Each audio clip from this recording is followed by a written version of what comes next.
Morning, Dr. Brad. Why, Curt, how do you do, sir? Well, now that I've started my weekend off properly with a chat with Brad, I'm sure I'll have a great weekend. I think so.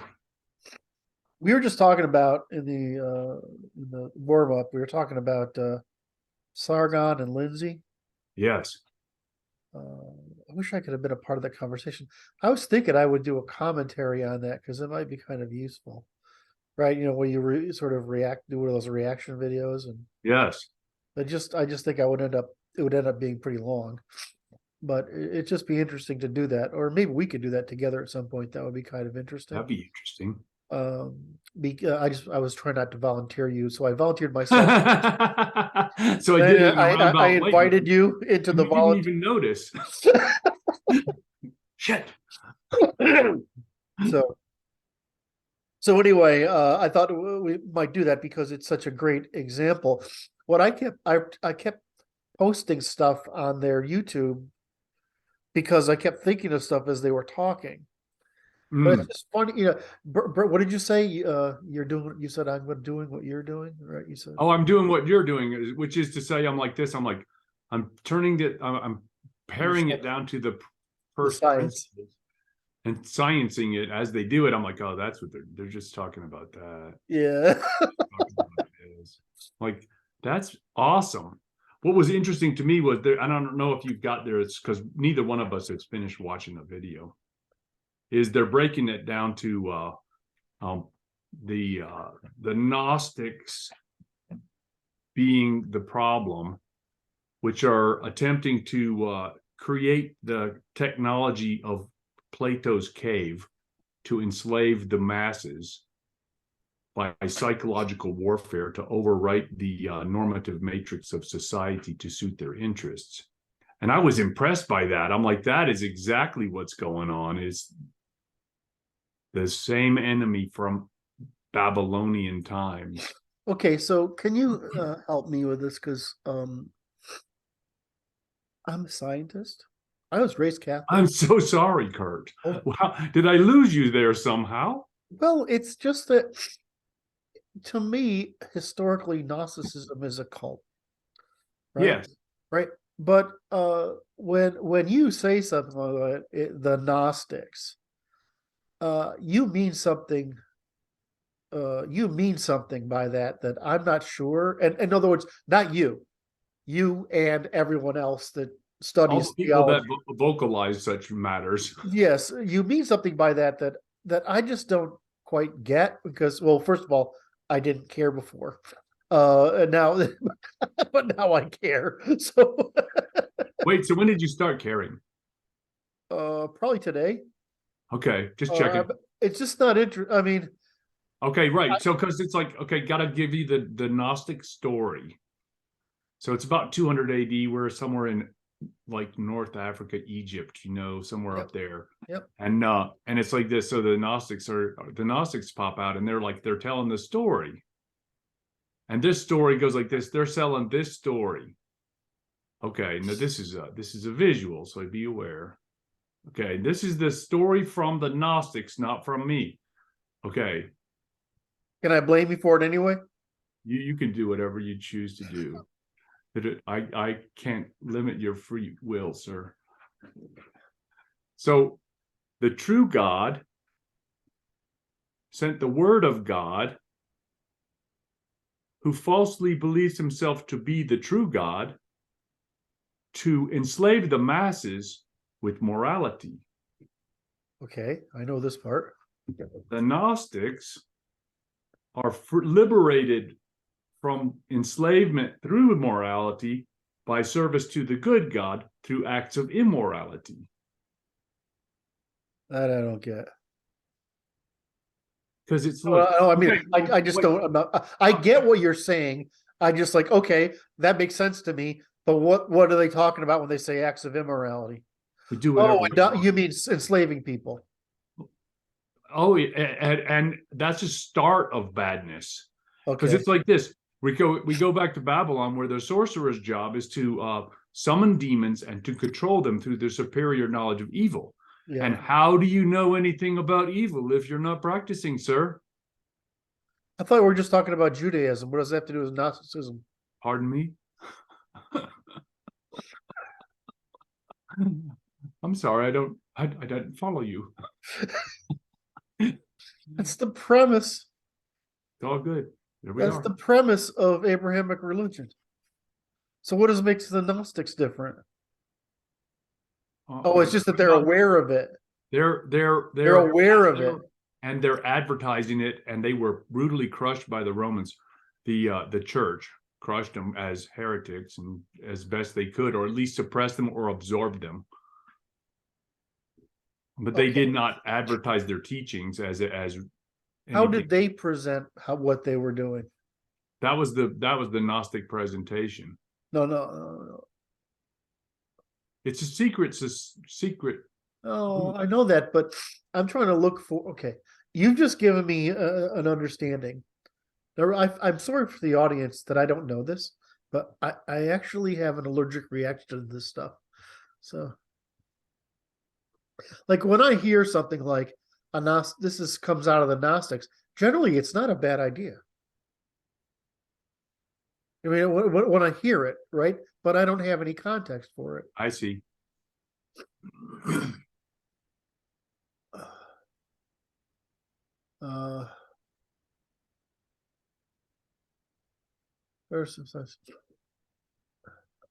Personal spiritual knowledge over teachings.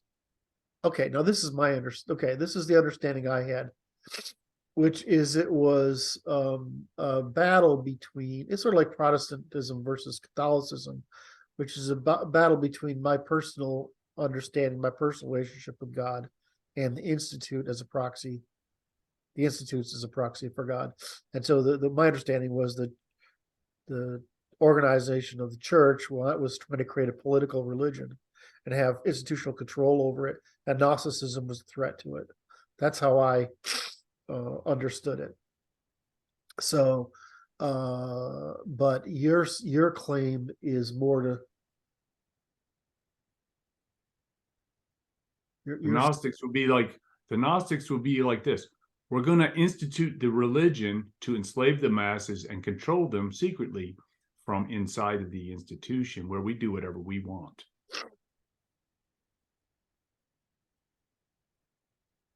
Yeah, I'm going to have to go do some more because I don't want to give you homework. Well, I want to understand. Well, I mean, I'm asking you because James says all this stuff, and I'm like, yeah, but you keep calling it Gnostic, but I don't know what the fuck that means, because Gnosticism, from what I mean, is in the political context, right? I mean, it's just like who has control here. For example, in Islam, one of the reasons Islam spread, similar to as what I get out of Gnosticism, is that the problem was you couldn't trust anybody higher up the chain. So they created, just like the Jews created rabbis, the Muslims created their scholars, right? And you would talk to these people, and eventually the canon would emerge from the debate between these scholars. So it's a very tribal method of governing the religion, right? Where which is one of the reasons, like in most stuff in the Middle East, is designed just like the use of a proxy god, is the idea that you're avoiding confrontation and conflict in a low trust society. Right? I mean, that's the behavioral problem they're trying to solve. And the reason Islam was useful is because you want to talk about selfish, rude, criminal, gangster motherfuckers. It was the tribal chieftains in the Arab world, right? I mean, they were just bad people, right? I mean, they were exploiting their position on scales that Africans couldn't imagine was possible, right? So they were very exploitative of their people, and the Islam gave them control over those tribal leaders, because it created a uniform system of measurement that was authorized by higher power. But how do you attack a higher power if you're a chieftain? You can't go like kill the guy and his family. Right. So it's a mythos right? So they created a normative matrix. I know. Hold on. I just want to clarify. So I understand these things from the basically politics and behavioral economics. How do these religions solve political problems? That's why they work. So Christianity worked in the West because the people at the bottom were basically slaves. Yeah. And because the West was a European West was an aristocratic society that conquered and enslaved inferior people, right? That's what it was. And so that's the history of the conquest of Europe because by the Indo-Europeans, because that's why the females look one way and the males look another, and we have greater dimorphism, right? I mean, so whereas in the Middle East, they had rotating elites, right? We've talked about this a lot. I mean, it's like the next asshole to come by, right? And you're like, well, of course the priesthood's going to develop because they're the constant, right? But they're not a threat. They're not trying to be a threat to the state. They're profiting as an intermediary. Well, what do you think Jewish strategy comes from? That's right. Is an intermediary between the state and the people, just right. So it's they've developed. I mean, why did the Egyptians go to the Jews in the first place? Because they were the outcasts from the area. They were the people nobody wanted around, and so they picked them because who do you choose to administer? People within their own community. Though they're just going to be they're just going to be a work against you. But if you hire the Jews and you make them literate, now they have literacy power, and they don't give a shit because they're protected. And they can be used against the interest of the people. So that's right. So they can behave in a manner that the public considers to be immoral. Correct. And they can consider it virtuous. The Jews consider it virtuous. That's right. So I look at, so here's the thing. It's the negativa approach to looking at mankind is not to assume people know what they're doing, but to assume they make excuses for what they do. Right. Does that make sense? So people make an excuse for what they do and then turn it into a good. The justification is the virtue. Right. But the strategy underneath it is either evidential, either parasitic or productive or neutral. Right. So when I look at Gnosticism, that's all I saw is, it's a battle for power between tribalists and statists. And so that's my understanding of it. I don't, the whole, what you've just described to me, which is that they're trying to achieve the usual Semitic game of playing an intermediary so that they can profit from it. I just didn't think of it from that perspective, but because, that would just be, well, that's just how I just didn't, it's like that they would will that is just, it's just natural. That would just be a consequence, not a cause. In other words, you wouldn't go out and say, I'm going to do this. You would say, well, this is just in my interest. Well, so I'm going to make an excuse for like this. You're like my grandfather, the police officer in New Jersey back in the 30s, right? Chasing the gangsters around. He just calls them wise guys. Yes. It's just wise guys who are like, because it's like he's going to pull a fast one on everybody is all that this is. He's just saying this whole religion game, the shorthand version of it is this whole religion game is just to pull the wool over the eyes of the vast majority so that we can profit. Yes. And it's the true churchmen threw them out because of it, because it's like, we're not having you in here, but they still infiltrate because they're good at it. That's why I say the Protestant reaction, well, I used to think was really good, and now I don't. In other words, there's multiple aspects to it. The Protestant reaction is, of course, cultural and regional as well as religious, and political. But I mean, the problem was the church has been so corrupt over time. They were just trying to, but then the opposite, the other half of it is that manorialism created a majority middle class, and they just weren't as interested in being bossed around. Or I mean, a genetic majority middle class. They just weren't as interested in being bossed around as their ancestors had been. So, I started out being anti-churchy, right? I mean, I'm like, Christianity is wonderful. I'm not too fond of this church thing. And then you sort of work through it. And it's like, well, the church is corrupt as fuck, but so is every other government. So why am I particularly That's it. the corruption of the church is any more corrupt than anybody else? Turns out the monarchies were not that corrupt. They might have been self-interested, but they weren't corrupt. Whereas the church was corrupt. Right. And which I find fascinating. But that's how they solved it, is that the monarchies could remain ethical, and then they let the church do their dirty work, and the Jews collect the money for it. You're right. It's like, just do the economics. It used to be, when I was growing up, it was like follow the money, and it's the same shit. I'm just saying the same. It's just the science says, oh shit, that's right. It's not fun. Just I can prove it now. It's just true. Oh, I had to pause while I spray my nose for 1 second. Of course. Thank you. Now I can breathe. Praise God. Well, so what's funny? So have you got to the part where Lindsay and Sargon of Akkad are talking about they're both atheists, and they're the greatest Christian nationalists around? Yes. Well, I mean, I would put myself in that category. Me too. And it's like the issue is kind of funny though, because I would have argued I followed the same route, which is not churchy too. That's the best you can get. That's as good as it gets. You have to control the church, however corrupt it may have been. They said you got to limit it to 10%, man. You can't be siphoning more than 10%, which is way better than what we got under this secular system. I think I don't know who is saying, but I mean, varies, but it's a common claim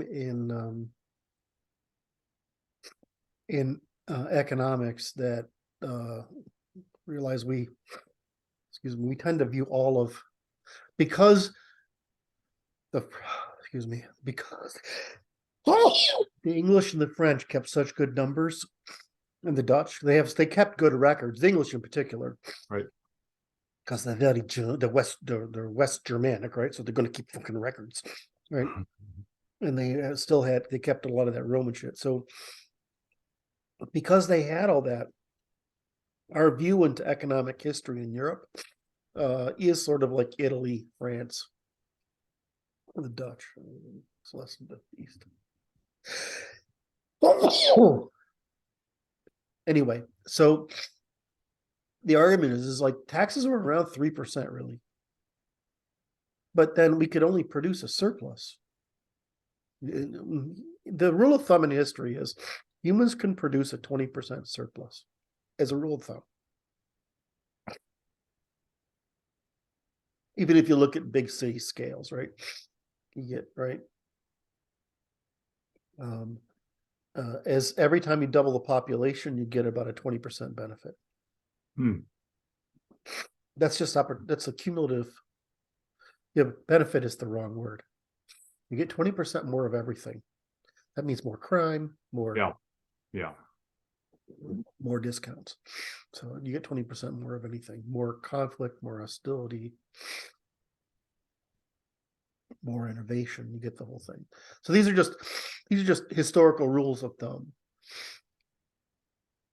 So the church might have been corrupt in this whatever, but corrupt as fuck, really. Excuse me, but I mean it's the same thing as like literally. How many of our presidents are corrupt? They're really not. I mean, they might be wrong, right? They might be wrong. They might do stupid shit, right? We might disagree with them, but it's pretty hard to be corrupt as the president because it's too fucking transparent, right? But the bureaucracy, holy shit. And a lot of the politicians, Jesus Christ, it's so fucking amazing. Right? He was like, well, so why do you think man has ever been any goddamn different? That's right. Right? I mean, so I don't know. So anyway, now thank you for explaining the Gnostic mentality to me, because I just couldn't. I don't. I just see it as politics, economics, and incentives, and given the problems they have, and of course, the same kind of religion or theory, religious theory, that occurs in one part of the world will have very different effects, or may not even, maybe ridiculous in another part of the world, right? I mean, so does it make sense? I mean, it's just like, well, I mean, I had my mind flashed to India, and I had to Yeah. chuckle. I mean, that can only work there. It's fucking genius. But I mean, I just can't get over how genius it is, right? Because it's actually very close to where you'd expect religion to go if it wasn't politically captured. So it's politically, it supersedes the politics, right? Well, it serves the order without politics. In other words, it creates the order through essentially you're born into I mean, it's like being born into a job, but you're born into more than the job. You're born into the job, the ethics, the manners, the whole Right. And so all they did was to take the Indo-European military hierarchy and turn it into a social structure. I mean, a class structure, which is fucking. I mean, it's genius, and it fucking works. Excuse me, it works. But that's a great thing. I'm just like, how did you do? We sit here and we try to reason stuff through and do math and do the balance sheet and try to create structures, and they just sort of like, well, just give everybody a fucking job and tell them what's good and bad about it, and tell a story about what's virtuous, and you can make a virtue for pretty much. It's like polytheism, to polytheism taken to its end, the degree of organization, right? Right. It's brilliant. But all right. Sorry, I'm having such a problem with my nose this morning. Anyway, so that's Gnosticism. All right. The origins are obscure. It's a heresy of Christianity. This is another thing. I don't understand this. Can you help me with this stupid thing? What's this? I'm not really. I really do understand it. I just want to talk about it. Okay. That's okay too. So, Judaism really doesn't exist. It doesn't really exist until the first century. There's this early reference to this development, right, which is in the 2nd century BC, right? Yes. Right. Yeah, but the Greek shit is already figured out centuries before this. Right. So what's weird to me is the perception that this Abrahamic nonsense, excuse me, is older than Greek wisdom, Greek philosophy, when they're actually counter-revolutions against it, the same way the French, German, Jewish, Russian, China are the counter-revolutions against the Anglo Revolution. And I just think that's fascinating. Now you say counter-revolutions. You might just say it's copying. Okay. Right? Because when you get into Christianity, it's an attempt to, just like Augustine tried to unite Greek thought in Jewish mysticism, or at least Christian theology. The Jews had tried to unite, the rabbinical movement tries to unite the sort of rigor of Greek reason into Judaism. Whereas the Talmud, which is a really book of laws, right? I mean, a book of rules, principles. The concept of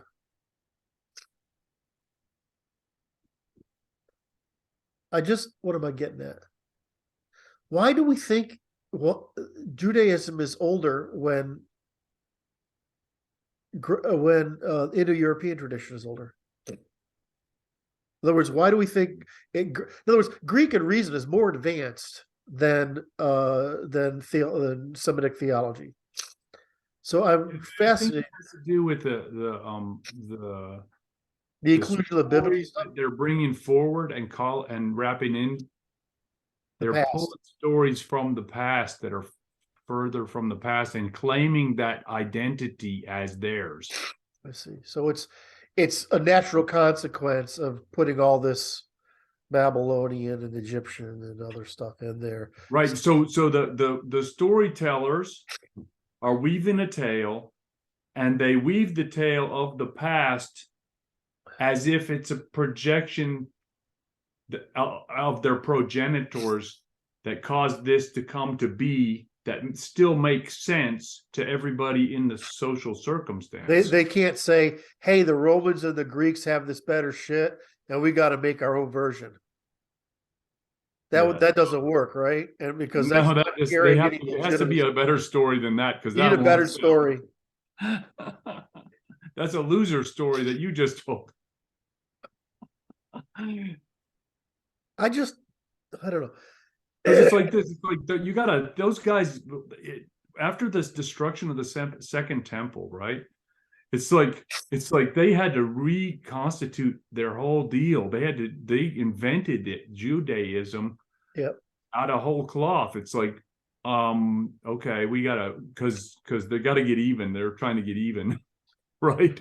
Yeah, but it's sort of like the Japanese and now the Chinese taking Western technology. Right? I mean, importing Western technology and getting really good at it. Yeah. Right? By making it their own, right? I mean, but if that's what's going on, and you see that from the Babylonian period, right? Because they're bringing that stuff in. You see it when the Egyptians bring them in. You see it in the Babylonian period, and you see it in the Roman period. And this is horrible. Oh, that for you to say it, Curt. Well, I mean, I realize this could be offensive, but it's true. So you never see women invent something new, right? They wait till men have it all figured out, and then they go and they develop. They start working in the parts that are safe, right? The easy parts, right? And then like the guys are like, we created this shit, and now you're displacing us from it. I got to create some new shit, right? But to some degree, that's what's going on there. Is that it's not really a creative society, right? It's an imitative and adaptive society, and which is true in the Middle East in general. Well, that's the reason I say is that we had the most literate people in Europe, subgroup in Europe for a long time, but they did nothing. Well, they invented organized crime at scale, but I mean, aside from that, they did nothing. See, I had that plan way back there. I know it looks spontaneous. I was like, can I get away with this? Oh my. Anyway, what a world we're living in. Is like watching it evolve with this, because it's like I finished the book on the sorry. So what bothers me, it's like this ancient wisdom. It's not. It's like calling Marxism an ancient wisdom. Marxism is just a counter-revolution against Anglo empiricism. Right? That's right, and that's what Lindsay and Sargon are talking about in that video. Well, you are ahead of me. So what are they saying? They're integrating the introjection that occurred of the Hegelian thought, which was mythological, to allow a mythos to be created.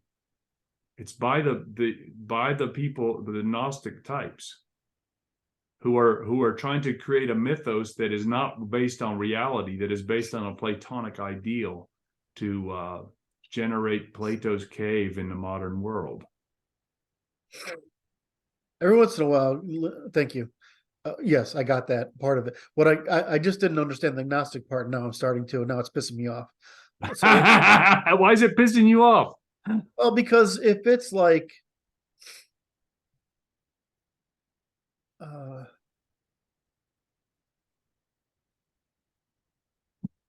it actually is conspiratorial, and it bothers me. I mean, it pisses me off. I'm gonna point to the emotional solution to this anger problem. It's an anger management issue. And it goes like this. It goes like this. I say this to the patients, okay? We resolve this through the Robert Kennedy School of Thought. Robert Kennedy School of Thought is we don't get mad, we get even. Even, yes, okay. And so the question only then becomes, okay, how do you We get get even? even. That's all that matters. And it's What do you expect people who can't compete morally to do? The only way to compete morally is to invent. If you can't invent, then how do you? oh, they wait, whoa. That was pretty profound, right there. That's not correct. Yeah. Because you're discounting how they do invent. Well, no. Invent in my stand. What I mean is, yeah. Well, I mean, invention implies reciprocity, right? It's a positive. I know, but so I gotta get my book. This book. This is my book of Hebrew. Because it goes like this. The word is fair. Okay? Which is in the normative structure of the society that we're integrating in with, right? Yes. We're going to introject ourselves in there and we say it's fair. They say it's fair and it means cover. Hang on, I'm finding the exact reference. The other word, hang on. No, cover, it means loophole or priest. Loophole. Okay. Fair means a gap. Yes. So it's like this. They discovered that when you created the Constitution, that you left a gap. You failed to close the circuit on the feminine misbehaviors. Therefore, it left a great opportunity for them to exploit in their inventive fashion. And it was all fair. So here we are, left to clean up the freaking mess. Well, it just means, but that means you're less moral in the first place. I'm not here to argue. I'm just saying that for the sake of eliminating any potential audience perception that relativism is a thing, right? Rather than a crime. Right. Okay. I'm not making such an argument, by the way. I mean, we get this all the time, is that the Victorian, we're aware, we interpret the Greeks through Victorian eyes. Right. And the Victorian Reformation of the Greek is to pull out the violence. Right. And so we don't like to discuss the violence. We don't want to, because the violence is, I mean, if the Greek world is a very violent world that they live in, right? And so they take all this out, they make it all this gentlemanly Victorian middle class nonsense, right? Which is fine. But once you pull the violence out, you lose the or else. And so our perception of this Greek stuff is that we're all high-minded morals, like current Brits try to be, right? High-minded morals. But the Greeks weren't like that. It was no, I'm thinking of it because I'm in the context of watching Lindsay and Sargon, right? Okay. It's like this is like they're talking about they're liberals or post-liberals, or like from this Victorian estimation of what liberalism ought to be. Yes. But it's like they don't go to the basement, which is like, the foundation of it is this violence. Well, it's because they could afford to talk like that in Victorian England because they had a world monopoly on violence, right? I mean, there's nobody going to fight with the British Empire. I mean, so sure. But the issue is that it's like it's ignorant in a fashion, because it ignores the underlying power structure necessitates violence, right? In the bottom end of it. And I'm a Popperian, so I would say, to repeat the issue, it's a source. some ideas are sources of ignorance, Yes. right? And so once you have an idea that is based, that appears to you to be a first principle, and it's not. It's the consequence of a discovery of a previous first principle. Once you have that, what happens is you treat that as gravity, right? As the norm or the tradition or whatever. When Yes. it's not. And so that creates the illusion from which subsequent deductions are made. Now, some people do this just because what happens is via negativa prohibitions turn into positive statements, which turn into norms, right? And so that happens because of ordinary people's just needing to habituate. But, that also leaves the opportunity for everyone to find a loophole, which is the loophole they went through. The thing is that, and I want to reiterate this just because it bears continuous reinforcement, is that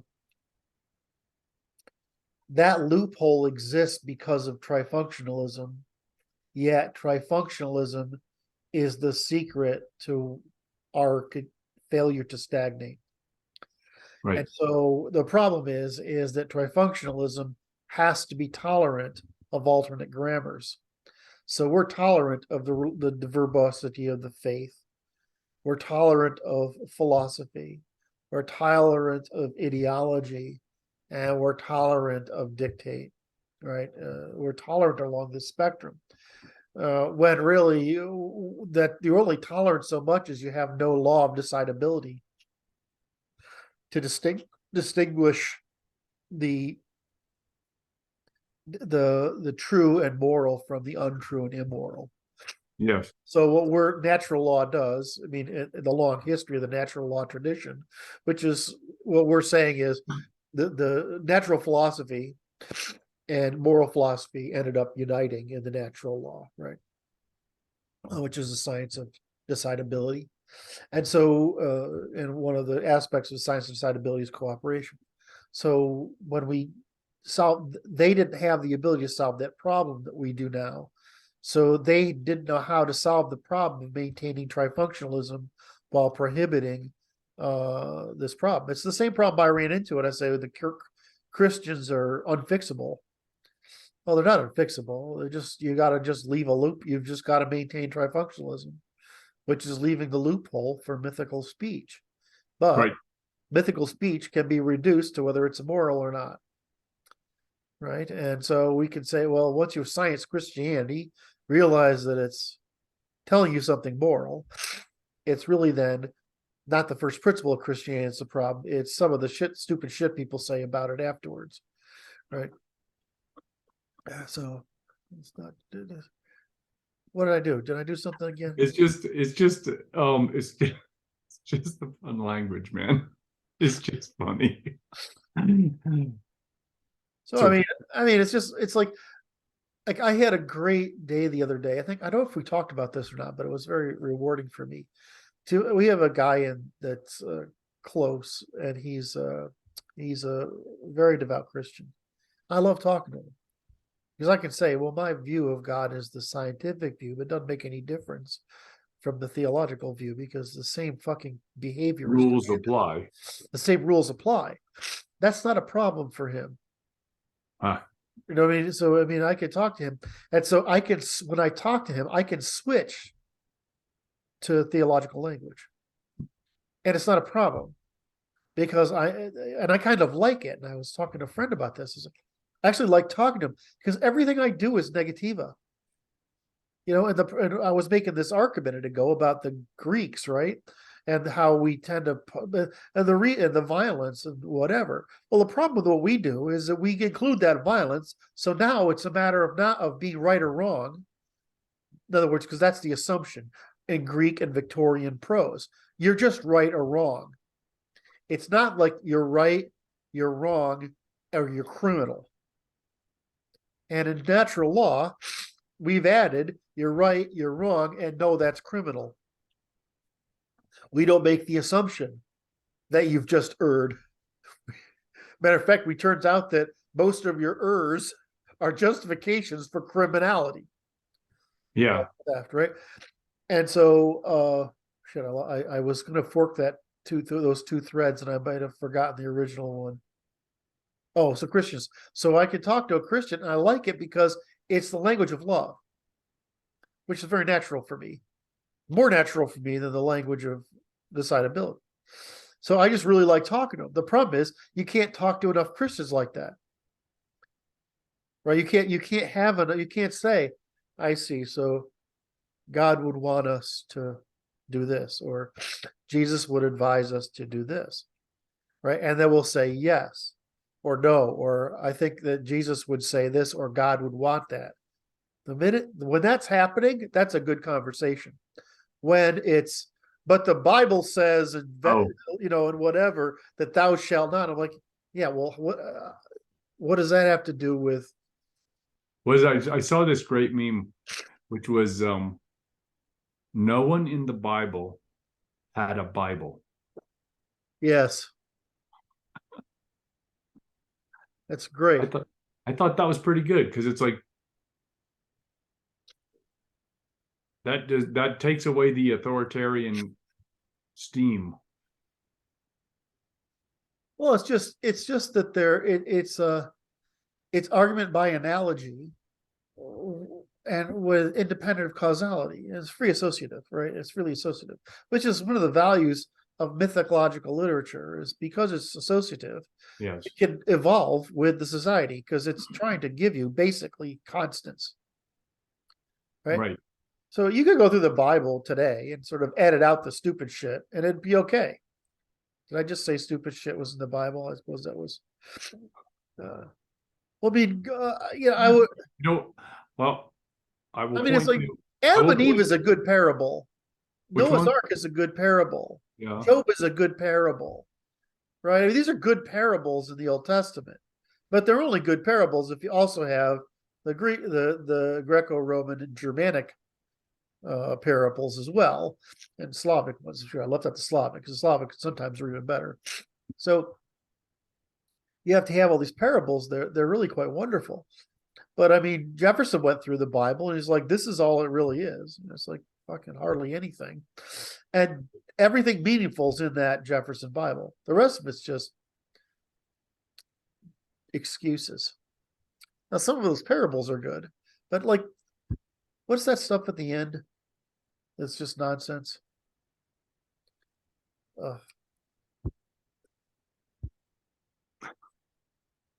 The pressure in my sinuses is distracted me enough that my memory can't pull up the stuff. Revelations. Yes. All right. I mean, come on. Does that really need to be in there? I'm trying to bait you into something here. It's not fucking like this is I think it's useful at the moment of the exhaustion of opportunity of the empire. It's useful. Okay. It's okay. And that's how it was written in my estimation. And it's like, it's alarming in its correlations. Oh, I see. Okay. That makes sense. Okay. So, but if you want to, like, it's like Matthew, Mark, Luke, and John, right? I mean, why do we need to have the story told 4 times? I mean, they're all different, right? And you can tell that the order's wrong, and they just added stuff as they went along, right? I mean, you can see that stuff was added if you put them in the right order, which I can't remember what I think Mark is. Is it Mark? Matthew, Mark, yeah, whatever. And so, you just look at it, it's like, okay. Well, if you're looking at this stuff and saying, I want to believe, or I want it to be true, and it must be true, and it makes me feel good to have knowledge that it's true. I mean, that's one thing. But if you're just like me and you're like, I'm a lie detector, right? And I'm going through this and I'm like, that didn't happen. That's not what happened. That's right? Funny. I'm like, the original reason I read the Bible, I just wanted to know what Jesus said and what God said. And I was not really interested in what anybody else said. Which is probably the best way to read it. It was kind of a startling thing, though, because I was writing them all down, and then I'm like, just reading the story. This is very interesting. And I'm like, oh, there they go. They're disobeying again. Oh, my God. Well, I had church school, we was Sunday school every Saturday morning, right? And I missed out on my freaking cartoons for a lot of my childhood. So I had Saturday morning church school. I think it's ironic to have Sunday school on Saturday morning. Especially when you're stealing the goddamn cartoons. Oh my. We didn't have VCRs, right? I mean, No, there no, was no sir. internet. It was like, No, sir. that's Had rabbit that's ear that's the antennas. only time, and this is before you could advertise this crap to kids. So, because cartoons are actually good. So, you'd sit there in the morning and you're like, Saturday morning is the only time you're a little kid and television is actually for you. Right. Right. And like, okay, I got to go to church stuff instead of watch cartoons, instead of, which the only stuff that's made for me as a little kid. Mom, you're fucking evil. And those, this is back when we had nuns who were little old ladies in the 60s, right? So that meant that these were people who were archaic, right? I mean, they were born at the turn of the century. Right. So you're talking about really dangerous little old ladies who are right. They have an attitude because there's no more horses. What are all these cars? The rule around the knuckles thing is true, all that shit. And I'm like a super obedient kid, right? I have no problem with rules, right? As long as I can vaguely understand them, because I view the world as chaos, and it's a good thing that somebody's in fucking charge, right? Because it's like otherwise the animals would just eat each other, right? So I'm okay with adulthood and their authority, right? Just as long as it makes some vague sense to me and it's not harmful. So we go into these things and you read this stuff and they teach you this crap, and I'm like, and I remember asking my mom, how come we never read the Bible? Says Catholics, she just right up top for it. Catholics don't read the Bible. We read church, the church fathers, right? We read church fathers. We don't read the Bible. And I'm like, why does that not make sense to me? It's like,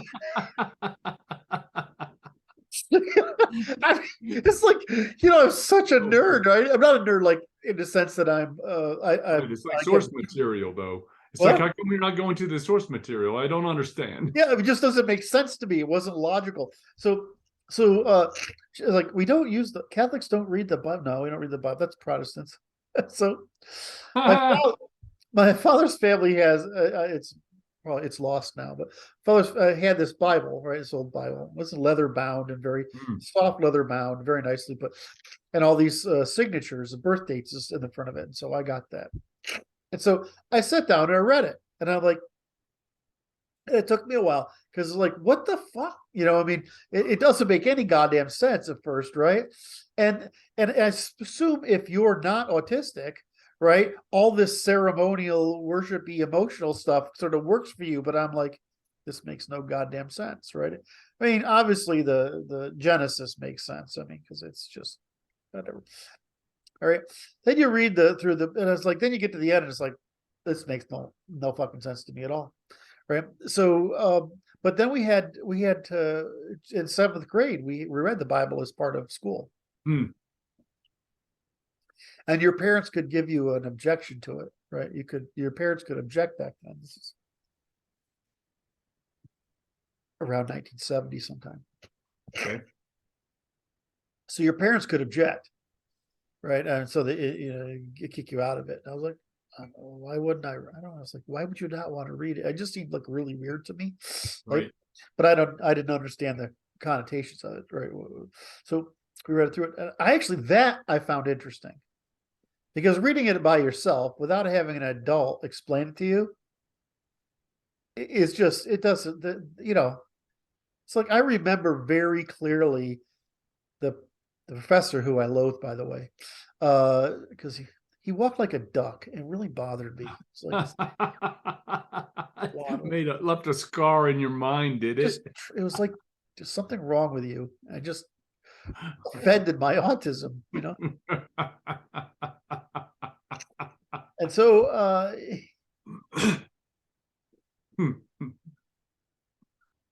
focus. So but having him do that was awesome. I remember it being thinking, oh, I get it. And now it's actually meaningful. But I mean, I sat there and freaking church, right? They're doing Paul's letter to the pith, whatever the whatever's, right? And it reads the church, and it made no sense to me. The sermons did. I mean, the priest's sermons in church always made sense to me. They might, but the readings and stuff like that, I'm like, what the fuck? What the hell? Because I'm a little kid, right? I mean, when I was a little kid, you could still the Latin mass was still a thing. Yeah. So I remember Latin mass, and it's like you just stand up when people stand up, you kneel when they do, you go ma ma ma ma ma ma ma when they're saying prayers, right? I mean, that's just how it works, right? You won't go wrong if you do it that way. No, but I actually remember really liking it. I don't know why, but I actually liked it. It seemed like when the Reformation came in, the Vatican II thing. Okay. The church felt like it had gone hippie or something. I don't know how to describe it, but it was a bad feeling. Like all Unitarian. Like they took the rail off the altar where we used to go kneel, and okay. No, that's not okay. I don't know why in my head that seemed not okay, but it seemed not okay to me. It was kind of nice that stuff was in English, right? Because you could understand it. But anyway, so what am I trying to get to? Is that, we didn't read the Bible. Right. And the thing is, once you do read it, if you read it as literature with a professor or a teacher, all of a sudden it made a lot of sense to me. Does that make sense? Because I can't do the religious thing. I'm just not capable. Oh, it's like it's like what are you trying to get out of it, right? Yes. That's all it is. And it's like to me it's stories, and it's like, and it's claiming to be a history of a people's, right? And it's like I found it interesting because I was just picking up on the pattern of the stories. Right, it's just patterns of picking up patterns and understanding the patterns of behavior that are being displayed cyclically inside there, and that's what's interesting, because it's like it's the same stories over and over again with variations, right? Yeah. It's just seemed very alien to me. Now, if at the same time, at home, I'm getting the German tradition because I live in a German city, right, German town. So I'm getting the fairy tales and myths in the English tradition. Right. So this makes a lot of sense to me because it's very agrarian, right? And it's like, here's all this stuff. And so all those, fairy tales and myths and, Aesop and Right. the German myths and whatever.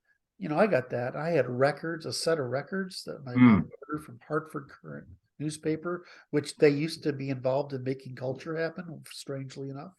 Nice. All right. And so I would just listen to those things over and over again all the time, right?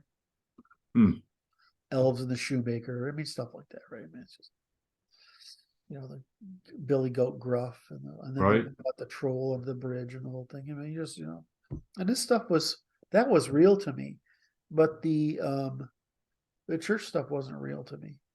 It never became real to me. It was always sort of stuff. It's like stuff you got to do for homework instead of anything substantive. Despite the fact that I'm like in the Catholic thing, going to the Catholic thing, right?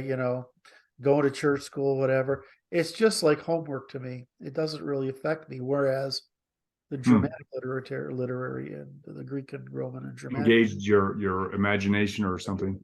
Right. Lived on a farm, of course, so probably did. So I looked at that stuff, and so I look at it as like, but so I've never really been terribly interested in anything other than the political aspect of religion. Does that make sense? Right. It doesn't. I just view it as it's like, this is stupid, but it's like, okay, well, there's fantasy novels, there's horror novels, there's historical novels, right? There's, I've never read a romance novel, but because I'm sure I couldn't take it. But, I mean, there's just all sorts of novels. And I just viewed it as another, as a kind of literature I thought was boring. Right. It doesn't mean that I didn't understand God. And I think that's the other big difference is that in the Catholic Church, it's about God, right? And Jesus is a teacher. And the Protestant is way more about Jesus, especially now since the fundamentalist movement, it really is an American movement. Came up and made it about Jesus. And then I watch how the Jesus movement helps people who are screwed. The same way the God movement helps people who are not. And I saw that very interesting dichotomy. Because the evangelicals, they use the Jesus love thing, and it actually really works. And I'm looking at the Supreme Court, and I'm like, the Catholics and the Catholic Church basically teaches natural law, and you look at the court, and you see how these Catholics rule, and you're like, damn, they actually get it. But do they get it because they understand it, or do they get it because they don't realize the connection between being indoctrinated into the church's view of Christianity, which is essentially a bunch of dogma that justifies natural law, or the versus the Protestant community, which is trying to get a passionate personal faith between you and the religion. It's fascinating. I'm boring you now, aren't I? Yeah, I'm like, okay. I'm like that. It's like that one got me. It's like I wrote down that part. Jesus saves the lost. God guides the found. Yes. I'm sorry. Didn't mean to go off. You're all right. Sometimes the arcs don't end up at the pot of gold at the end of the rainbow. They end up somewhere in Kentucky on a back road. You're not really sure how you got there. Like that. Now, how can I get back? That's all right. That's all right. Which church were you raised in? I forgot. I did. I was a lost child. You were a lost child? Yeah, lost child. But how come you seem to be very your Christianity runs deep in you? It's a matter of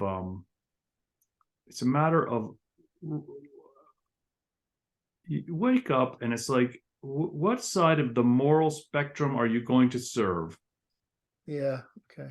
It's like you're going to serve yourself or you're going to serve the greater good, and that's the choice, and that's all there is. Yeah.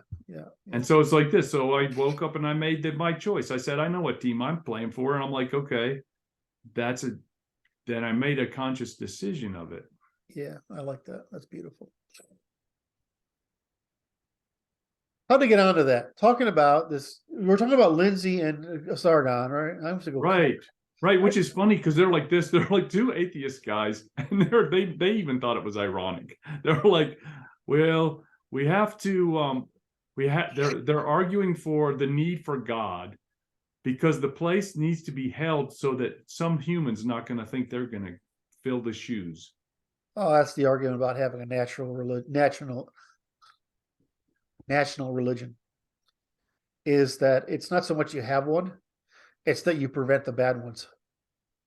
Right. Well, it's like these transhumanists and their nonsense of they're actively stating they're going to become gods. Which is like, I would say the same thing. We're going to evolve into gods. The difference is I'm not saying we have any chance of knowing that until we're at it. You know what I mean? There's the difference is the heat, the arrogance of presuming you know what that means. yes. Right. I mean, my attitude is just do better. That's right. When you run out of betters, you might be there, but it's going to be really hard to run out of doing betters. That's right. The only and the reality is that scientifically it means it's just the amount of energy we can transform per capita. All right, so did I blow that? I think I've blown this meeting by taking it down a rat hole. Now I got to figure out how to get back out of it. So we were back on these two guys, and they're saying that they're atheists. Well, I mean, atheists in what sense? They both claim to be atheists. I'm like, that's an interesting premise.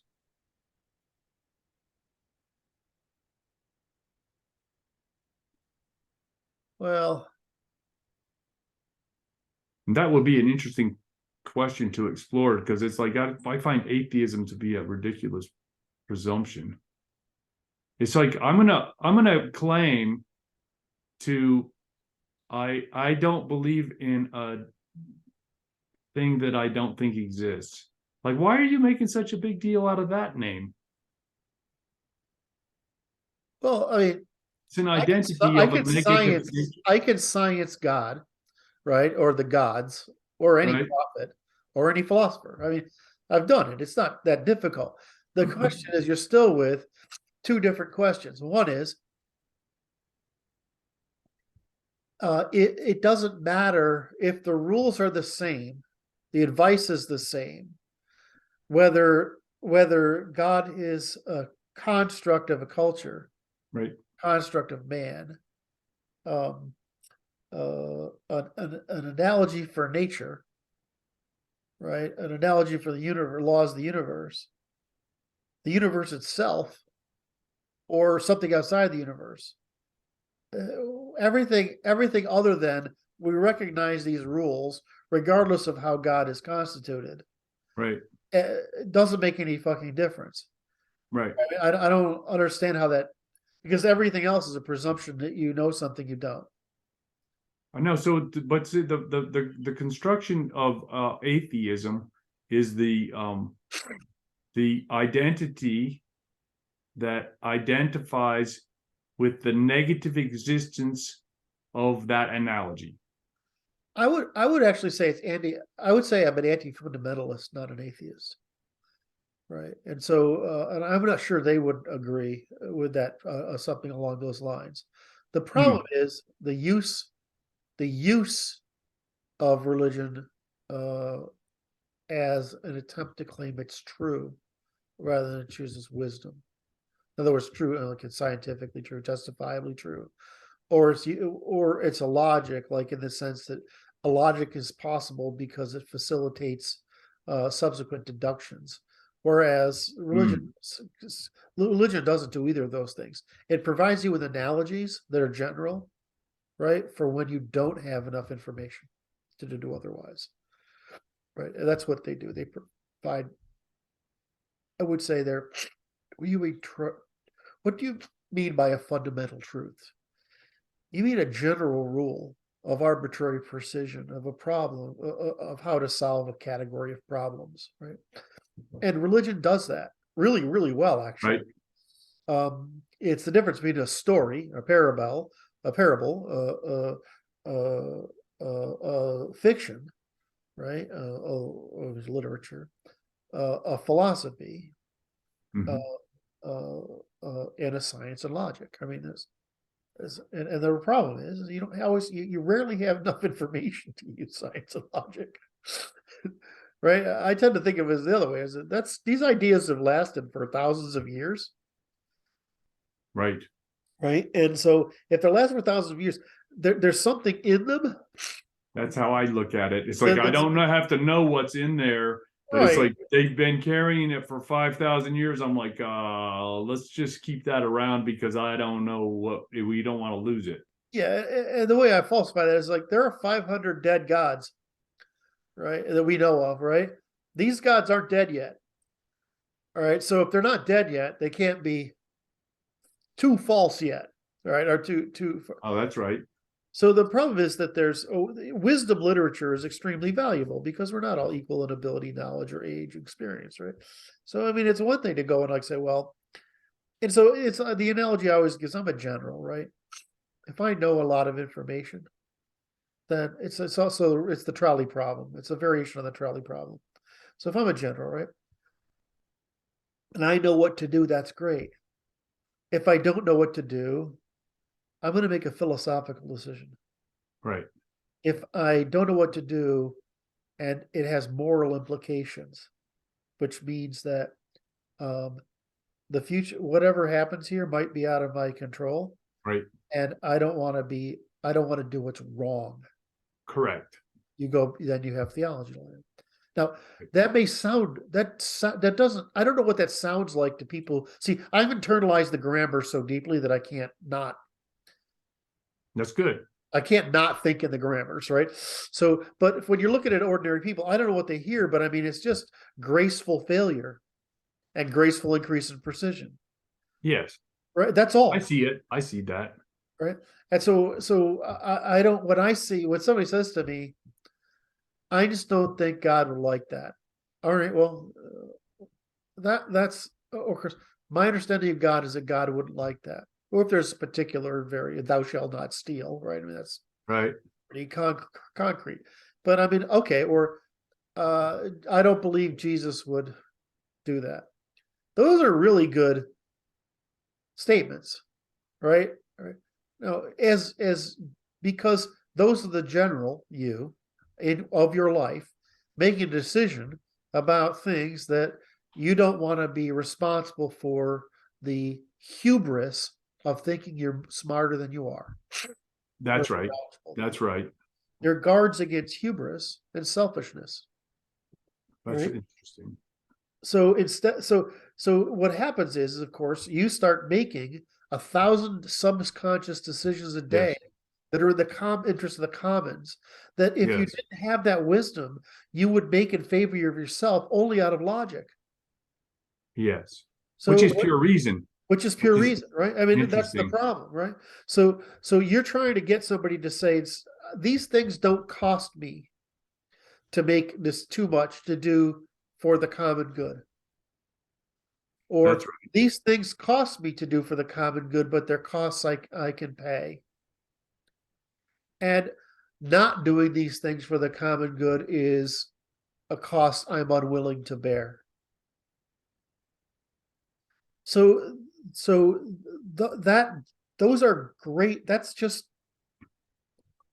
if you don't know what to do, you can't go wrong with that decision because everyone else is using the same metric you are.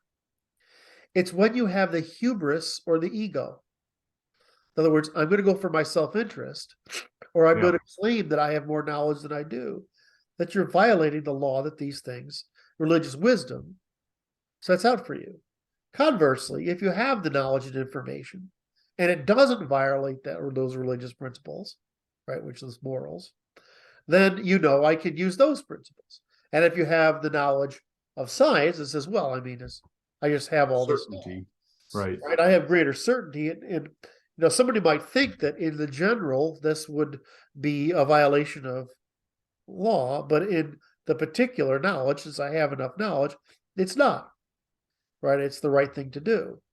And so sometimes you'll make a hard decision, like, which is the answer is, I'm going to lose 5 guys because I don't want to lose 5,000. It's rough. Right? So it's a trolley problem, right? This is the problem with the trolley problem. Now, the trolley problem is also misleading for the same reason. Is that the right answer in the trolley problem is you don't do anything because it's not your choice to make, right? And if you do anything, no matter what you do, you will be blamed for having killed someone. Right. So the right answer is, of course, is you don't do it, you don't touch it, because it's not your way. Or you say, I'm willing to kill those 3 people, those 5 soldiers, those 3 people on the sales track, Right. because I can't live with killing 100. Right? And you made the choice. But the right answer is, most of the time, I'm not fit to make this call because somebody else made the call not to put the brakes on, not to do whatever. And I can say, I'm not competent, or I have no right to make this decision. Right. But a general is a different position. That's right. That's right. He has an obligation to do it. Yeah. And so those are the 2 different areas. This is why I was like, the trolley problem is not really, it's like a lot of philosophy games. It's artificially constrains the problem to a reduction that actually doesn't allow you to solve it when it's actually solvable. The answer is, do you have responsibility for this? And is your choice of who dies within Ethical. ethical constraints. Yeah, Whereas yeah. in general, we're hiring that man That's specifically to make that decision.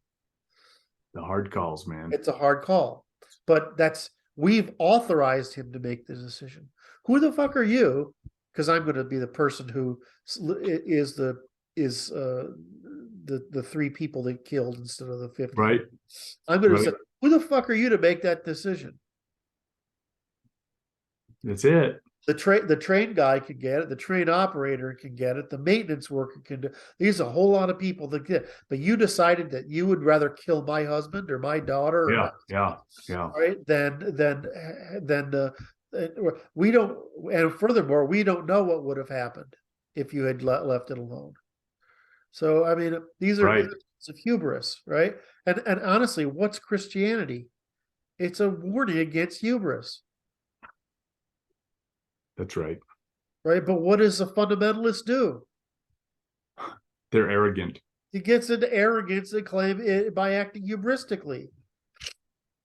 So it's like, no, I'm not. So to get back to these guys, I'm like, well, what are you talking about when you say you're an atheist? I mean, you're not disagreeing with the Christian ethic. I don't hear it from either of you. Just the opposite. It's like a claim, though. It's an interesting claim. It's like, so you denying the existence of God as a human construct in order to convey this? You can't deny that. I mean, right? Are you denying that this particular set of wisdom literature attributed to this God, even if really it's a human wise. construct, is false? No, you're clearly not demonstrating that. So I mean, the problem is just fundamentalism. Like I say, it's a ridiculous claim. The atheist claim is ridiculous. Well, it's not ridiculous as a statement of I won't tolerate fundamentalism. Or I won't, be another way to say it. I won't, if I have religious wisdom, secular philosophy, and empirical science, right?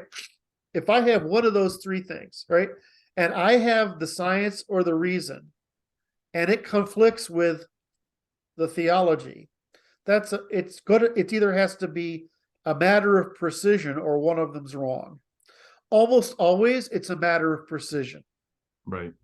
And so when I hear somebody say atheism, I'm like, I've never heard of that from somebody who wasn't simply saying I'm an anti-fundamentalist. What they really mean is I'm against applying a wisdom literature to a statement, a question of reason or evidence. Right. And so we should be working with these three grammars. I don't know what it sounds like to you when I'm telling you this stuff, but I had to struggle with this for a long time. Right? I mean, it's just like, but decidability provides the answer. What decidability does each have? Well, I mean, it's just a degree of precision. Yes. You said the knowledge and experience you have. So are we ever going to be free of needing parables and wisdom litters and anthropomorphism? No, because you can't fucking teach a 2-year-old, a 3-year-old, or a 5-year-old. Hell, you can't teach most adults without parables. Because we've learned much to our dismay that you can't teach most people philosophy because below 115, it's almost, what it really is reducible to a bunch of quips. Yes. Right. I mean, and the people who study philosophy, I'm going to think they're all nuts. Because the only reason you would study philosophy is if you're not smart enough to study the science. Because the science is there. So why are you studying the philosophy? Well, the same reason the philosopher, like these guys, are saying don't study the theology. I mean, that's a fucking stupid question, right? I mean, it's just to decrease is the grammar conveying a logic as the grammar, I mean, the paradigm, vocabulary, right, and grammar. Is the grammar conveying something that's true or false in the context it's meant as wisdom literature, choice, or decidability? Right. And so it's just like, okay, I don't, so I just think they're silly, right? If you say I'm an anti. I know, but I don't think they were saying it in any, but in passing in the treatment of the material at hand. Okay. Yeah, but They're using it as a foil. It's I'm a taking it foil. a step further. Yeah, Saying, yeah. I do think they're silly. No, they are, but they're only being silly a little bit. And it's like Yes. in as a foil to make their point about the irony of the Are surface. they, or do they really believe I think they believe it. philosophy is an answer? Ah, that's what I think they do believe. That's what I think they believe. That's why I said I think they're silly. If They they're are a little less silly. they're less silly than the people below them, which are the tropes people, right? Which is the quips and tropes people. The I was thinking midwits. the fundamentalists, but Wait, no, we haven't got down to fundamentalists yet, oh, they're down. They're further down. right? Because that's the traditionalist, right? It's reduced to a bunch of normative rules and quips and sayings and shit like that, right? And that's like where most people probably sit, right? And then there's the religious people, but I mean, it's religious people, quotes, roots, trips, good norms, right? Then there's the philosophical people, and there's the scientific people. And so it's actually a problem because as you go up that curve, that line, that spectrum, you start to get to specialization. That's pretty bad, right? I mean, philosophical specialization is one thing, but we know what happens to scientific specialization. It turns into fucking uh, uh, intercontextual stupidity, right? That was good. A sort of rare form today, I guess. Anyway, so if you look at the grammars, they're just systems of decidability given what's accessible to you. Right. So I look at these guys and I'm like, well, they're good guys and they're doing a good job. Well, why? Because they're going to reach more people Yes. with philosophy than I'm going to reach with science. Why? Because it's more people that can understand philosophy than science. And if they turn it like James does into little quips and shit, which is what he does, right?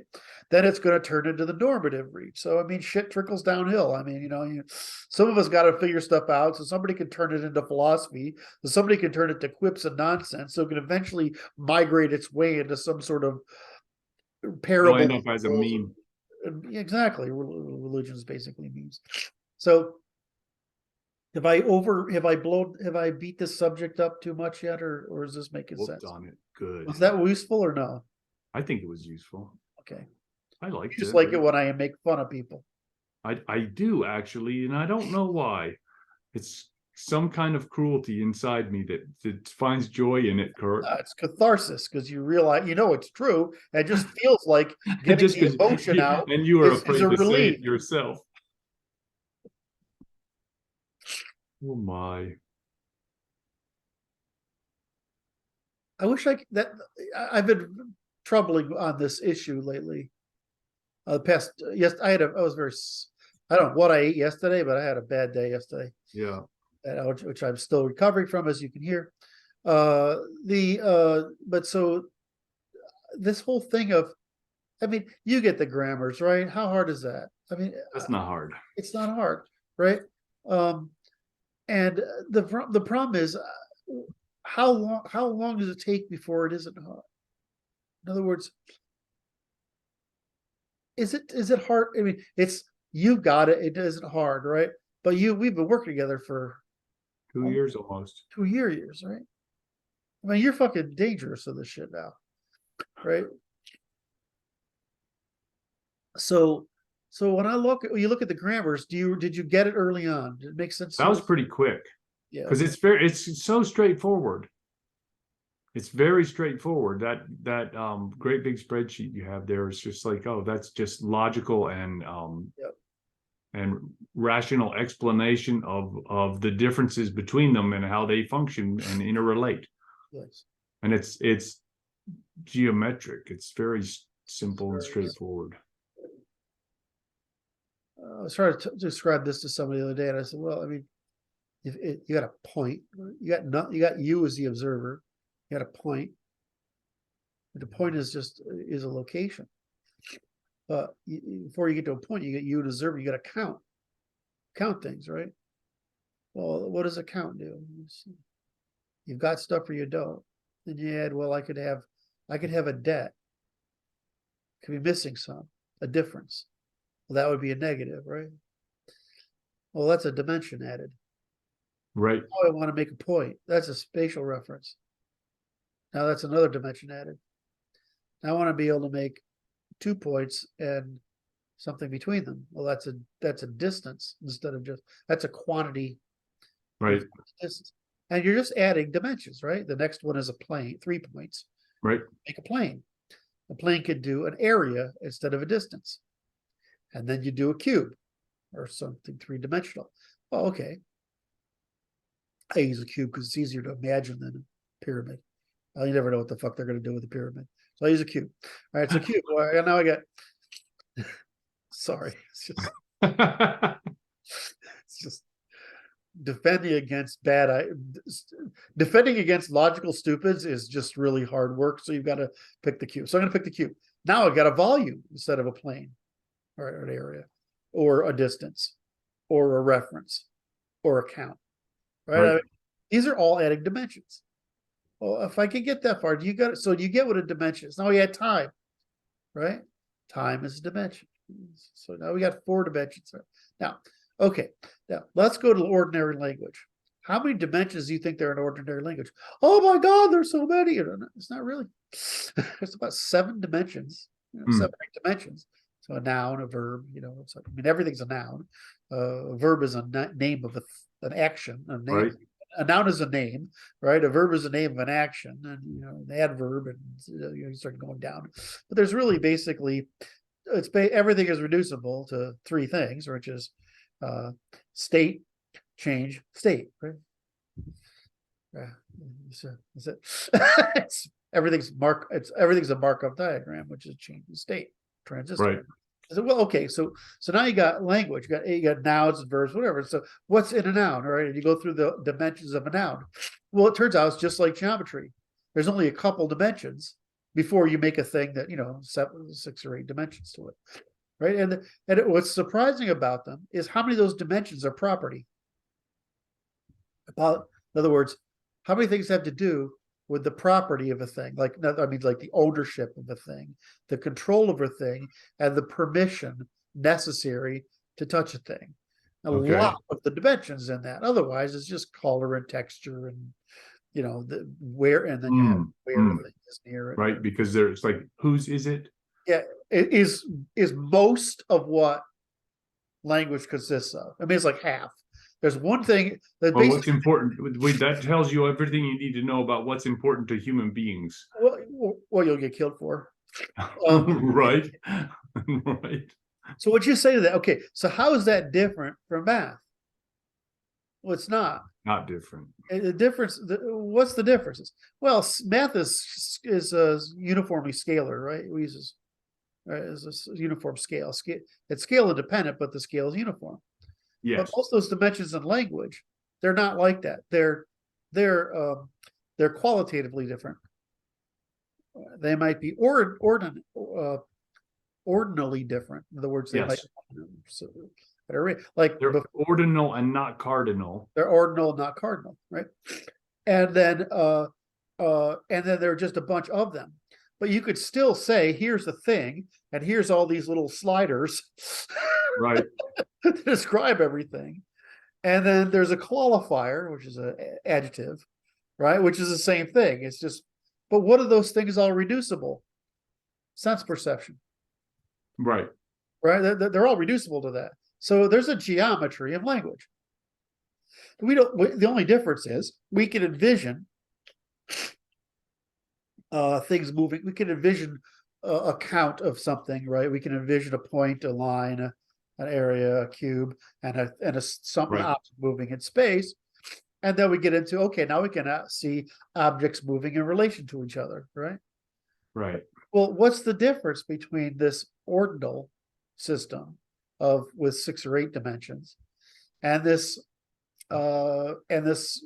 cardinal system with whatever dimensions we want? The problem is we can't envision a spatial dimension greater, but we can envision an experience with more dimensions, or an episode with more dimensions than we can geometric object dimensions. I mean, some guys are really good. This is why quantum mechanics is hard, is because you're basically summing all the waves that are all intersectioning at various probabilities in order to come up with a number. Right. It's like, Like, I can understand it. Can I do it? Now without having a nervous breakdown. I mean, there are guys who can actually do it by pencil and paper, right? I mean, that's how they figured it out, but it's a fucking nightmare, right? Thank you, God. We praise Einstein. We should be praising Maxwell because Einstein is just a derivation of Maxwell. But anyway, so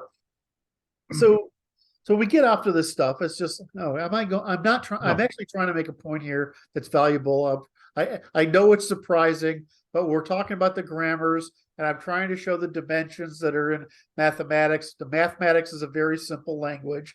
That's the whole point. But it's just one of the languages, one of the grammars. And the difference between the grammars is what dimensions are permissible. That's it. Now, mathematics is interesting because it's context and scale independent, which turns out to be really freaking useful for measuring things. Right. But a story, a parable, like the book of Job, or my favorite is Adam and Eve, right? That's got a lot of dimensions to it. The episode in the story of Adam, or the episodes, each of those has a number of dimensions to it. For example, just being funny here, we could make Eve really fucking ugly, right? Or we could make her really beautiful. We could make Adam like a cripple or something, or like virtuous and heroic and wisdom and whatever. Or we could make the snake even worse or even better, right? I mean, we have a lot of ways of varying these sliders, right? But it's still just, think of it as a geometric language. In the sense, it's just there's more dimensions, and ordinality is more general than cardinality. Yes. And once you do that, it's like, okay, so what's permissible in theology? Well, supernatural shit's permissible. What's permissible in philosophy? Well, about a lot of sophistry, actually. Sophistry and idealism, right? It's true.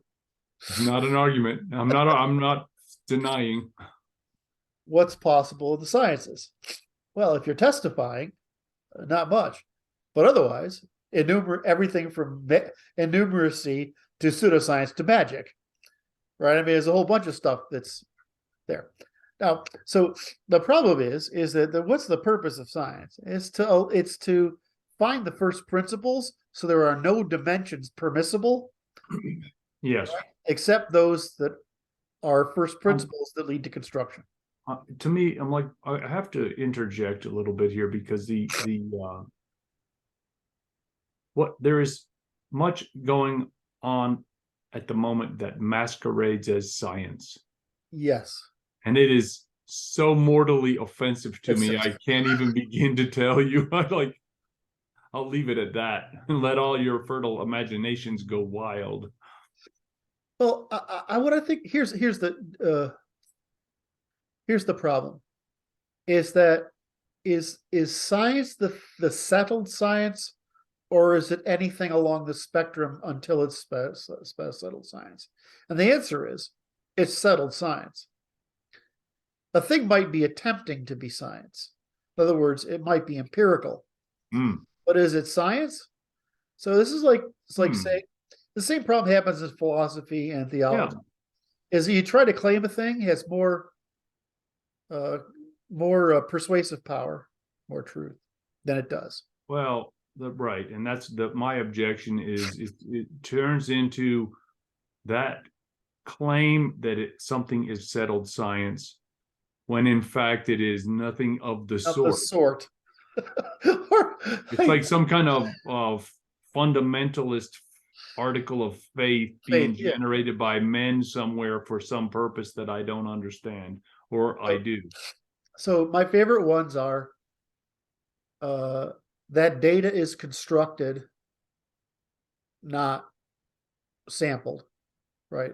What we learned in economics is you want somebody else to create the data, and you want like 50 instances of the data, because that way you don't have to trust anybody who put the data together. Right. So this is what they call a longitudinal study. Right? Yes. You want right? My attitude is, it's not, is that you're trying to, when you're collecting data, it's either empirical or not, which Okay. means you've created an observation that's measurable or not. Right. It doesn't mean it's meaningful. It just means it's data, right? Difference between data and information, right? So we have a lot of data where people are claiming it's information, then using statistics to claim it's truth, when neither is true. It's not actually information. It's just data. And the second thing is, when do we know data is useful in a context of anything to do with humans? When the number of candidates is randomly selected and 1,000 or more people have participated in it. Everything underneath that is not information. It's just it's suggestion. As suggestion. It's so this is the normal epistemological cycle. So what's happening is trust the science. Well, I do trust the science because that means it's settled science that survived adversarial competition in the market long enough to falsify all alternatives. That's what science means. Right? Even then, it's a fact. Until we know the first principle by all the sciences competing against each other, then it's maybe scientific, but it's not settled science. It's not a law. Because what we're looking for is a law, which is the first principle. And it's important because when the mathematicians and current scientists say they're looking for a law, they mean a cardinal law. And in behavioral science, that's not possible, so we use an ordinal law. Basically an operational law. We use an operational law. You know, over this distribution, most people do. The supply-demand curve results in this behavior. So your frustration as of somebody who's pretty good, I mean, you're a doctor, which is one of the disciplines where people tend to be wrong less often because there's so much liability attached to it, where science has no liability attached to it. And so it's like, are you saying you're doing science?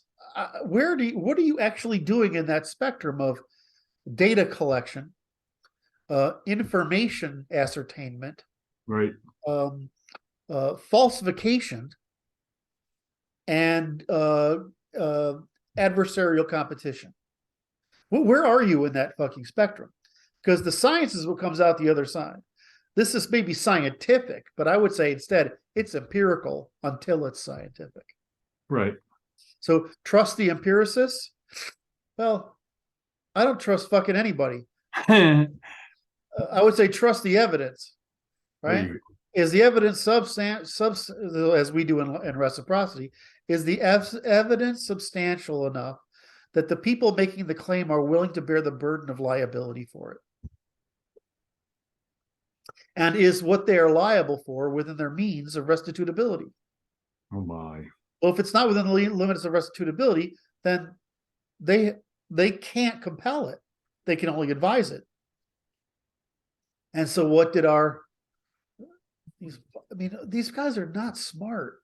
You know, it really I'm increasingly of this understanding as well. The self-serving credentialists that are incompetent are surrounded by them. It's Leninism galore. Yeah.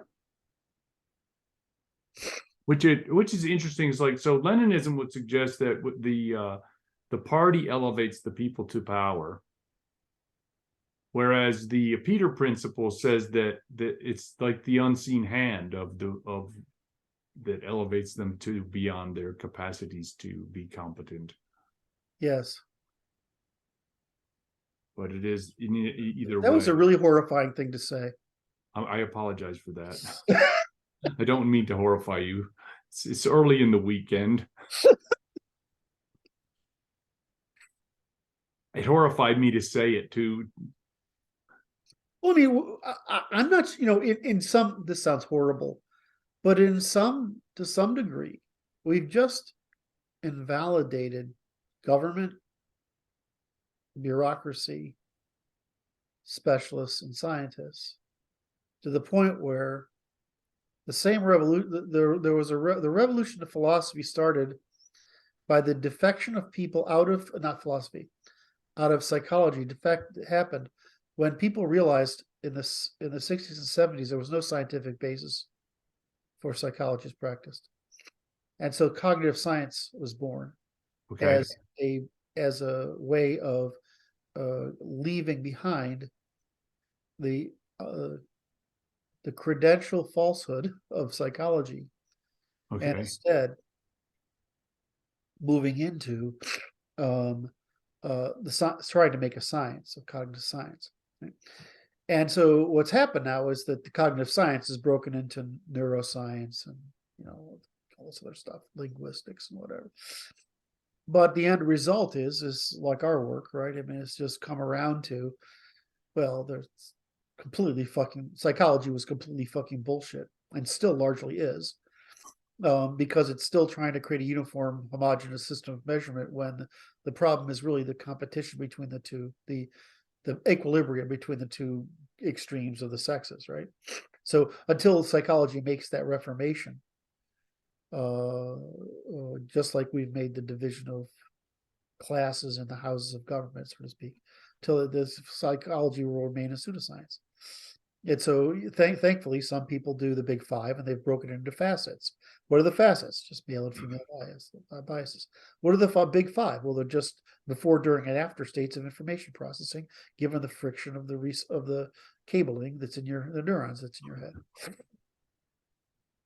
So we've got a pretty good understanding of psychology at the level that we have operationalized it, but that hasn't made it into the discipline. Now, sociology is in worst case condition because we know that psychology has an empirical basis, almost all of which is false, because they're doing tests and reported behavior, which are constructive rather than demonstrated behaviors.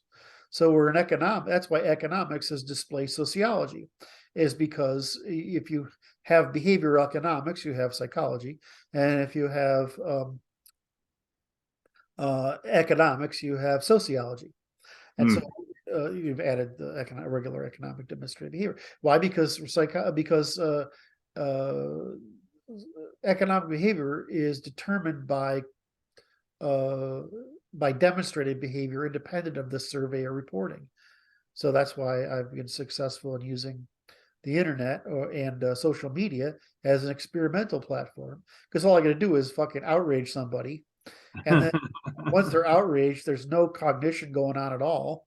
It's pure emotion, and I can try to understand by keeping the argument going how they're justifying it. So it's a little bit like taking a chisel and removing all the civility until they're fucking furious. But I actually understand what they're trying, what the excuses they're using for, right? But what ultimately is going to be the basement level of their behavior, right? Or their demonstrated interest in furthering the discussion, right? Yeah, it's sort of like why is alcohol a lot of appreciated among our ancestors? It's because people tend to tell the truth when they're drunk. All right, and it was very pretty much appreciated among our ancestors. And so it's the same thing when people are mad. As people are mad, they will tell you what they really think when they're mad. And unfortunately, so thankfully, social media provides an endless supply of fodder. I mean, you just like going out there with an argumentative scythe, but it's like an infinite supply of little white mice, a little to experiment on. Just rough. And then I think people don't understand how precise linguistic analysis is in reflecting in the mind. What, wait, in reflecting what in the mind? How the mind is working, its judgment. States? Yeah. States and processes and qualifications. Basically, you can figure out someone's mind on a topic. Right. I mean, you Right? can't, like, human behavior is like all over the fucking place, right? So you can't really, you got to know somebody pretty well to really like predict their behavior. Even then, Oh yeah. Oh yeah. vary by circumstance. But you could explain someone's reasoning, at least within a domain.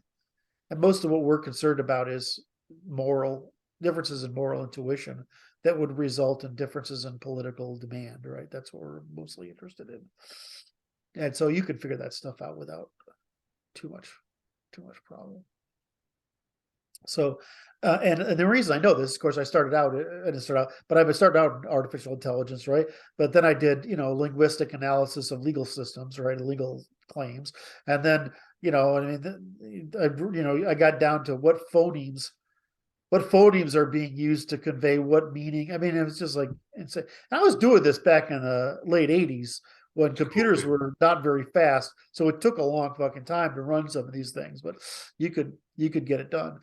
Today, it's insane. And if you look, the one problem I have with the way the neural network approach is extremely fast, but you can't tell why. Right. Right. Whereas the methods I were using were quantitative. And so I was building up statistics that I could understand. So it's much closer to what like search engines were doing, right? Are still doing, search engines do, which is basically index comparison. Right. So AI today is just like, holy shit. I mean, it's just, you don't even know what you can't interrogate it to figure out what it's computing, right? It's just not possible to figure out how it's doing stuff. If we get there, that'll be helpful. But right now, we can't. That'll be what? Well, what we want to do is be able to ask an AI, how the fuck did you do that? Right. And you can't, right? You can't even, I mean, it's just a bunch of numbers and a matrix. Right. Bunch of matrices. I mean, yeah.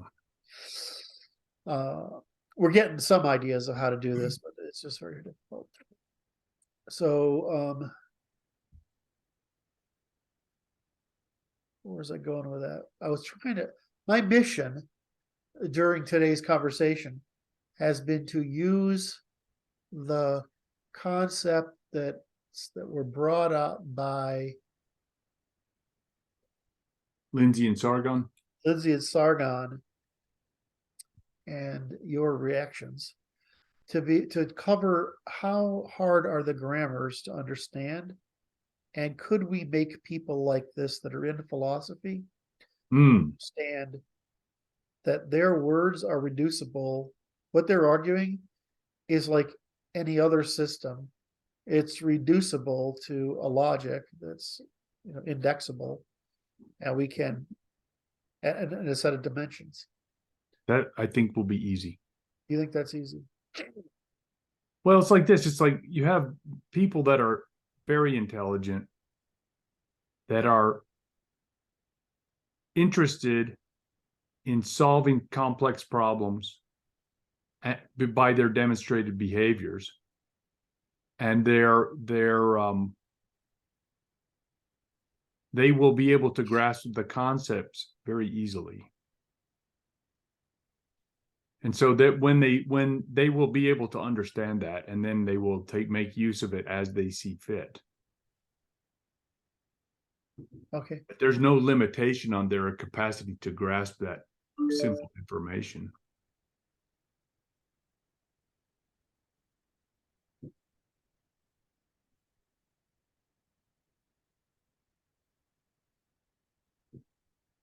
Okay, so let me just reiterate I'm trying to build up my confidence. Okay. That story of, look, math works by dimensions, language works by dimensions. All grammars, whether there be accounting or physics or chemistry or fiction or whatever, they work by dimensions, right? What dimensions are permissible? Right. I go into fiction, I can do Curt Vonnegut's archetypes or some others, and I can do the plot lines. Yeah. These are all equally changes in state given episodes consisting of dimensions and archetypes consisting of people whose value of dimensions varies. Right. And so then we get into how loading and framing, obscuring, whatever, alter the values of dimensions. So if Yes. I get into loading and framing, it's like I gave the example of the Garden of Eden. Right. You could change the personality of these characters and radically change The significance of the story. Yeah. significance of the story by varying a look. So that's what loading and framing does. You could say that, I don't know, Eve was a whore or something that the master had, because I guess the original one is they actually are slaves in a garden, right? They're slaves in the master's garden. And so you say, well, she was bought as a prostitute from the market and thrown out here. Now, how are you going to view it? Right? Or now Adam is a king and she's a prostitute. Now, what's the relationship between the prostitute and the serpent now versus Eve and the serpent? I mean, you just play this fucking game of loading and framing, and all of a sudden, you've got holy shit, this thing mean. I'm starting out with the presumption these are naive, innocent young people, uncorrupted young people, but maybe they're not. Right. Maybe they're, he was a beggar. Adams was a beggar or a thief, was missing one of his hands because, you know what I mean? I'm trying to make turn these people not into innocence, right? And then you could say, well, the snake was trying to achieve some good, right? I mean, there's just loading and framing is a big problem. Now the second thing is, okay, well, now we're going to add characters to it. This is fictionalization, right? You add Right. characters to it, Right. and now we're going to add fictioning, right? Was what I just did. Now we're going to do fictionalizations, which is that this is all staged. Oh, so it's a play, right?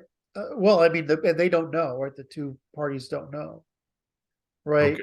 Or that we're going to say that It's like a scientific experiment where we got right. the Confederates in there. I'm trying to go into science because, but the very nature of the thing is theological, right? So I can't go into the theological or magical dimensions, right? It's already I've already covered loading and framing, so I've already got this sophistry. So all I got left is magic and pseudoscience, right, and that kind of stuff. So I'm going back to there. Your disc is almost full. How interesting. Uh-oh. That's normal. What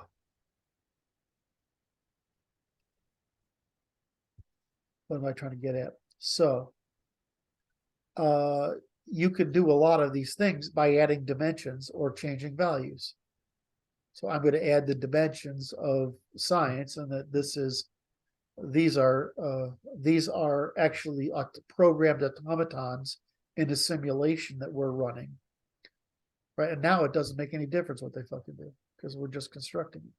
We're just going to run the simulation 1,000 times and find out what the distribution of the responses are. So I mean, it's just like the whole fiction. Now I can go in denial. It's like, well, I just like no, yeah, denial's the next one. That's what's funny. That is a funny one right there. The simulation. Like, well, this never really happened, or I don't believe we would do that, or I'm an atheist. I'm an atheist, or those are denial. And then since you go into the undermining, which is, what kind of bad person are you that you would invent this snake that would do this kind of thing, right? Snakes aren't bad. What's wrong with you? Now you go into the social construction of it. Hey, you see what this guy's doing by trying to tell us women are bad because they'll eat the snake fucking story. This is right. You just go down every grammar until you've like made this clown world example. And you're like, shit, that's clown world example is exactly what the left does, right? I mean, it's completely ridiculous. So the question is, can you make people understand the grammars? And if you can make them understand the grammars. All of a sudden, you have a means Well, of that's saying, that was funny though. Lindsay was talking, and he's like, no, it might have been Sargon. They're talking about reading the lady who wrote the White Guilt. But look, I can't. I don't yes, know yes, the yes, names. yes, yes. And he's like, I read it and I could understand it. It took 4 years. Sargon said that. He's like, he was reading it and it's like it was just gibberish to him before, and then he understood what they were saying after 4 years. He read it again and he's like, oh, I get it. Because he understands the grammar of it, right? Which is internally consistent grammar. Yes. But it's like in a fictional or some inflated or conflated, or it's fictional. Well, is there any truth to it at all? I mean, is the interesting question. Truth. Oh, I would have to. That would be an interesting conversation to have, because I don't understand it. I don't want to even try. Like feminism, which says like the world is built of male reason and whatever. I'm like, well, yeah, you're right. And this is bad for women. Well, that might be true, but that doesn't mean making the alternatives are not worse for everyone. It's an interesting function of it in my mind. I came to this conclusion this week, in fact, which was it's oddly ironic that feminism is so anti-feminine. Yes. How about that? Anyway, that's for the audience to ponder. Feminism, Christian feminism, was always a reaction to the industrial revolution that would let women increase their ability to be independent. But it was not against marriage. There were women against marriage and men and whatever, but I mean, fundamentally, it was just a continuation of a long tradition in European civilization where if you're fighting, the wife manages the farm. Women are competent, and competent women are prized, right? I mean, look at how serious the problem got. It's one of the reasons Sparta fell, is because their women ended up owning the full fucking countryside, right? And they weren't producing enough men because the women were so occupied with commerce that eventually Sparta fell. So I mean, we'll look at what's happening right now. So I mean, the problem is that men have duty, women have duty, and one of those unfortunate duties is you got to raise kids, right? Because nobody else can. You don't want them to anyway. So it's just a pain.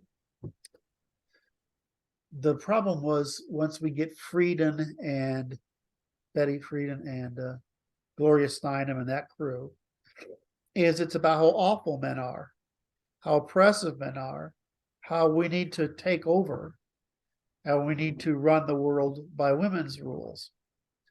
And this is partly because, like many, intersection of Jewish thought with the anti-war movement and the pill. This kind of intersections all happen together. Anyway, the hate men stuff is from the Jewish side. That's Frieden and also, and they're awful. They're awful people. And that became anti everything. Until then, it was just more Christian charity, love, charity, freedom, that kind of crap, which was just laid on top of ancient Aryan women are valuable. We need to make use of them. Right. So, and then you have the problem. The church is like, well, all churches, all religions basically try to redistribute women and men evenly. They try to get a national equilibrium, because otherwise what you see always happens is too many unmarried males are a threat to everything. And the only good thing you can do with them is send them off to war. And so if you want to have, marriage is the ultimate compromise between, monogamous marriage is the ultimate compromise between the sexes for the common social good, even Right. if it's not in any, it's many individuals in that system could do better, but many more could do worse. And everybody together will do worse without Right. help. Right. So it's just one of those things like, I'd like us to all be free of these obligations, but women got to have kids, then got to make income and provide defense and fix shit, because you've got to be able to bring resources and convenience into women and children. And this period of artificial prosperity we've had is either coming to an end or going to switch entirely into automation, at which point there's going to be another wave of prosperity. I don't know what to bet. I wouldn't bet on it, even though if it's going to be true. Sorry, I'm doing that again. What's that? Boring you again. No, I'm okay. I'm just pondering it. It's like, yeah. So, I mean, Musk is big on we're going to enter a world of plenty. And I'm trying to match that with human status, acquisitiveness, status seeking, novelty seeking, status seeking, and envy. And I'm just like, if a bunch of us are working, some of us, like I would work no matter what because I want to. You probably would do the same. It's very interesting. But how many people wouldn't work if they didn't have to? A lot. A lot. So, and I'm like, well, why would we who work want to be supporting all those people who don't? Unless there's some incentive for us in status and return opportunity and chicks. Yeah. I just had to throw that in there. Just saying. If there's some fucking advantage to us to do it. Otherwise, I'd rather say, yeah, well, what are you going to do about it? Now that you've spent 2 generations being dependent on us, we're just going to turn the fucking switch off, let you all die and have the whole place to ourselves. I mean, that's what I mean. I don't see this. That's kind of the thought I was going with, and but I'm not willing to discuss it on the recording at this point. Well, so awful. It's so awful. It's just like, okay. But I'm okay with this. We're just working here, trying to make it work. All right. So I thought maybe what we should do is it might be fun to make some notes and clips on their speech and see if they're that talk of theirs and see if we do that. Or yeah, that'll be good. That'd be fun. We can want to do that. Yeah. All right. I've got my 2 hours and 15 minutes out of you. Squeeze me good. If I drained you for the day yet? Oh yeah, I would like to talk to you a little bit, but I want to introduce the episode. Okay. The episode is number 230201. The first one of the month, yeah. Yes, sir. How about that? I think I that's enjoyed chatting with you, Curt. So what's on your list you want to talk about then? We got. I mean, I'm willing to sit here if you got some stuff on your list. No, I don't. I just I'm looking through a little bit, and I think we're good for the moment. Okay. Well, thank you very much. I guess we're going to work tomorrow. Is that how it's played? Yeah. Out? All right. I forgot to say, hit like, subscribe, and hit the notification bell, and do please leave some comments below, and do check the website at the Institute, the Natural Law Institute, for the donation page. I got some people think we should be institutionalized. I agree with that part of it. All right, love you, brother. Thank you very much. Thanks, Curt.